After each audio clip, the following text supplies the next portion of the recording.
Okay, so I have never received a pair of gloves with any enclosure, including the really expensive aluminum ones that probably need it, but the HAVN 420 comes with anti-static gloves.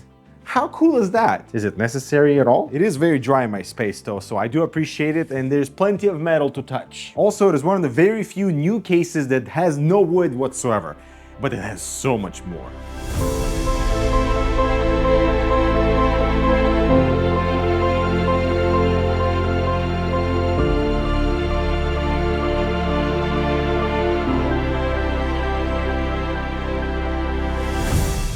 Now, HAVN comprises of previous designers who worked with Fractal Design, Cooler Master, Sapphire, NZXT, and many others, and it really shows here. This is not a copycat of like whatever Fractal Design is doing. It's not trying to be a Phanteks situation.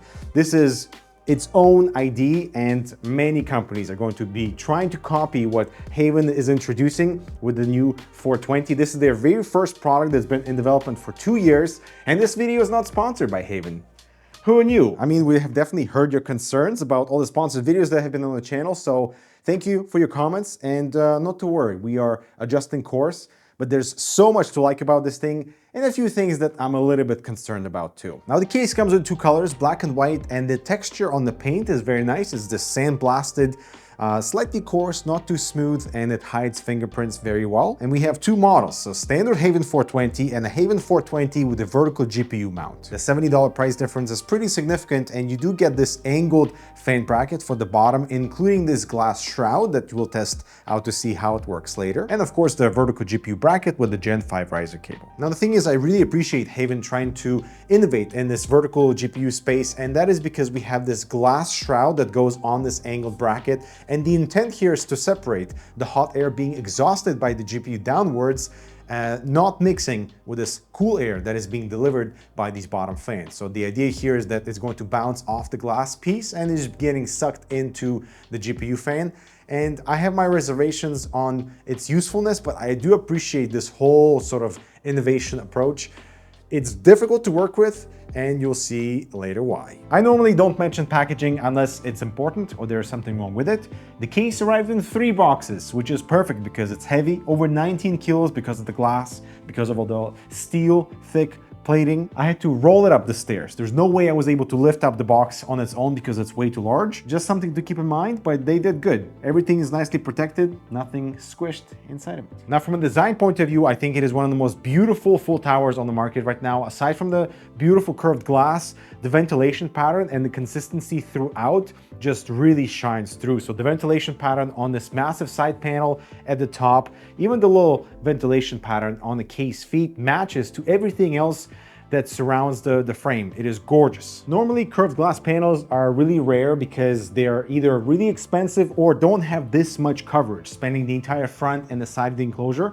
And HAVN did a fantastic job of integrating this into their design ID, but there's also so much attention to detail. Everything has to be appreciated, so shall we? I love all the stickers on the glass panel that have a little tab for easier removal.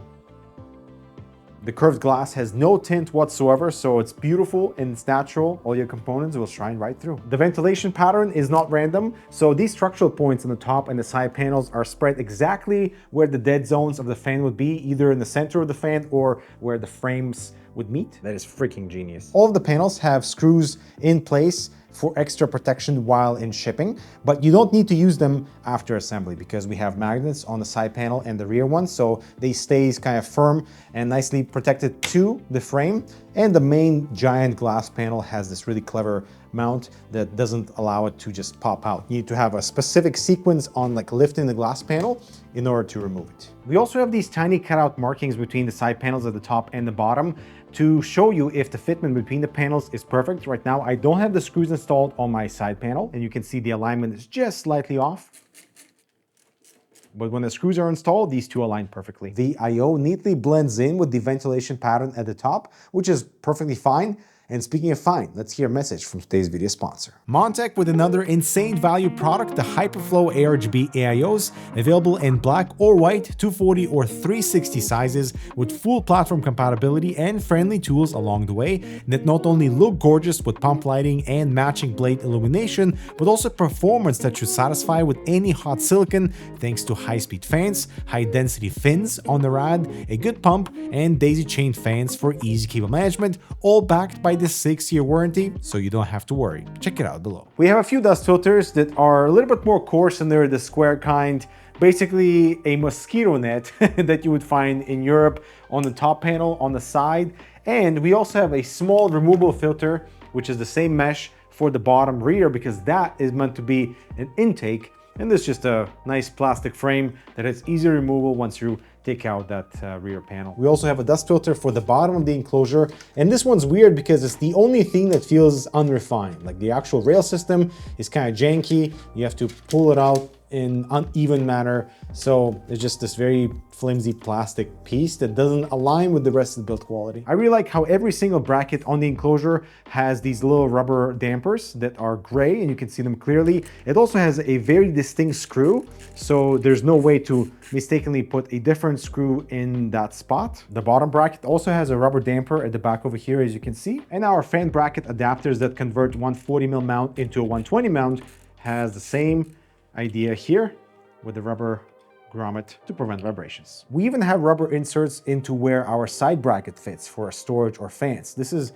a nice touch. There's even a small rubber pad on this rear panel over here that would prevent any vibrations coming from the main frame onto this rear panel. Although I'm honestly surprised there's absolutely nothing at the bottom over here for the power supply, not even a rubber strip to make sure there's no metal on metal contact, given all this other attention to detail. I am honestly quite surprised at the state of the accessory box, considering all the attention to detail, because there is no organizer, plastic organizer. Everything is in just Ziploc baggies. These types of organizers are way more handy, and I'm surprised the HAVN 420 doesn't have one. Now, at first glance, the interior seems to be the standard dual chamber configuration with the power supply underneath, hiding everything and giving us all this airflow for the GPU, but there are several innovative things that are happening here. First are these rubber grommets that are incredibly clever. So not only do we have these multiple passageways that you can pass different cables through, but we also have these little height adjustment brackets that allow you to set a certain height for where the cable exits. Once the motherboard is installed, you'll be able to see this more clearly, but for example,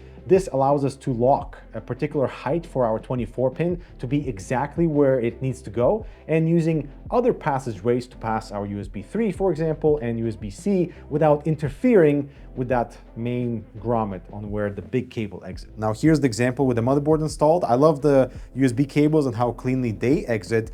24 pin, I love the height adjustability of it and being able to lock it in this exact position, but I'm just not a huge fan of how it expands between these two slots. And we do have extra clips included for the rubber grommets, one big one, 3 small ones that are color coded, dark gray for black model and light gray for the white. And if you are using sleeved cables, at first I thought it would be very clean because of the renders that I saw, but it still does have a bit of a stretch between the channels. As for the back, we've seen this many times before in different cases, but HAVN does a good job in giving us plastic guiding channels onto where to position certain cables with Velcro straps. And we also have these colored guiding stickers that would help you orientate yourself on where to route certain cables, because we do have 2 fan hubs, one in the bottom from the power supply and one over here. I don't agree with this sticker though, because I don't like to route my ESP cables through the middle because that channel is already quite heavy. I like to route it through the back, which is very nice and clean, as you can see. So I think they should rename this. We even find the sticker below the top panel to give you an indication on how to route your fan cables, for example. And I agree with this layout, just of where the fan hub is located. So now that the system is complete, I will say working with the HAVN 420 VGPU edition is a little bit like working with a small ITX enclosure, just because of how tight everything is in their own little sections. For example, in order to remove the graphics card, you need to remove this entire assembly at the bottom because the gloss shroud interferes with our GPU and you have no way to access like the riser cable in the back, for example. Now, I partially understand the reasoning behind only including 140 mounts on our angled bracket for the VGPU edition. That's simply because you have to introduce more holes and slightly smaller cutouts to have the option to install 120 fans, so they decide to keep it clean. But once 140mm fans are installed, they seem a little bit too large for this space. And also because they're meant to be intake fans, you'd want to find something that is 140mm reverse fans, just because this is kind of ugly. At least they've taken into consideration cable management and these little 2 notches that will help with guiding those cables. And of course, the screws for mounting are included. Now, at first I thought this rear mount was pretty clever because it eliminates the need for that standard metal mesh, and therefore we have the least amount of restriction on airflow for the top and the bottom. Like our bottom rear intake fan has nothing but a filter on the top, but so everything is getting in nice and smooth. But look at this. There's no way to install this fan from this side of the case because you mount the bracket and the fan from inside of the case, which is super annoying for the top one, but it's even more of a nuisance for the bottom fan, just because we need to actually remove our angled bracket to access the rear screw. I mean, needing to remove the entire GPU assembly in order to mount an intake fan for the bottom is just so silly. If only this bracket was installed from the opposite side of the frame, this would not have been a problem. And reinserting this angled panel at the bottom does require a little bit of gymnastics of fiddling with the bracket and making sure that it fits, especially when the shroud is installed. It might bump into your graphics card. So now this is in. Also, I feel like the addition of this glass shroud does hinder the compatibility for larger graphics cards, especially in the height department. With my air cooler installed, like, you cannot mount anything taller than the Strix 3080. And just from a visual point of view, it seems like we could have had a graphics card that is slightly lower to balance things out. And another self-inflicted pain point if you buy the VGPU edition is that you don't get a standard horizontal bracket at the bottom for fans or radiator. You only get the angled bracket with the shroud, so you cannot convert these fans to lay flat like you would on a standard HS 420. I was being optimistic, thinking that you could install the top bracket or the side fan bracket instead of the angled bottom bracket for the VGPU edition, in case you want to flatten things out for our fans, but you can't. It would have been so great if HAVN included a standard bracket that is included with the HS 420 as part of the VGPU kit anyway, just in case. The vertical GPU bracket will support 4-slot graphics cards, and we do have slight width adjustment to move the whole graphics card assembly slightly further away from your motherboard. Luckily, you can still convert the GPU from vertical into horizontal mount because the frame is identical, but then you're like wasting $70 if you're not utilizing everything that comes with the VGPU edition. So think responsibly on which model you want, and I would definitely just advise get the standard HS 420 unless you prefer the vertical look, and definitely you're not going with the standard air cooler. And so cooling capacity is actually given out on the name. You can do a 420 at the top, 420 on the side, and a 420 at the bottom. Of course, with the VGPU edition, the bottom is only occupied by triple 140 fans. And because of these clever but wrongly mounted brackets, you can still do 120s at the back or a 140 in these holes instead. Now, when it comes to performance, I'm honestly pretty shocked at the result. You know, running a game for 20 minutes and just seeing what happens with the GPU and the CPU. CPU temperatures we don't care about, but the GPU here alternates between 63 degrees on the vertical GPU side versus, 65 degrees with the vertical GPU and the glass shroud installed. So with these components and the fans running at around 1200 RPM, it seems like running the vertical GPU is the best in terms of temperature without the shroud.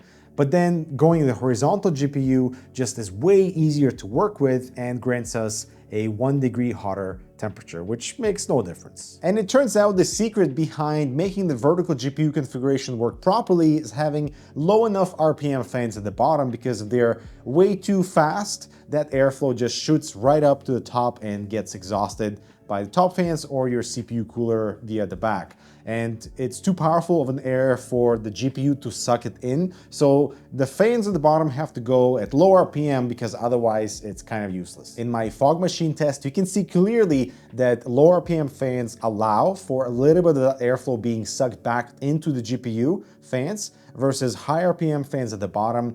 This shoots all that air up and it's immediately removed from the case. And lastly, storage. So you can do 4 hard drives or 8 SSDs on these metal drive cages that are installed on the side fan bracket. They're extremely heavy and easy to work in, but it's just a little cumbersome of needing to, let's say, remove 5 screws to access one of the hard drive cages. And if you are converting the side fan bracket for airflow, you can still mount one storage box behind the motherboard tray. So I think HAVN is definitely onto something here. The 420 is easy to work in if you're not working with a vertical GPU and constantly needing to remount and mount certain things. But the build quality is phenomenal. Definitely one of the best in this entire year that I've ever experienced, for sure. I definitely hope they address some of the issues I've encountered, especially with the rear fan mounts. But for their first case product, I think this is super exciting. I can't wait to see more. Let me know if you agree. Thanks so much for watching. I'll talk to you in the next video.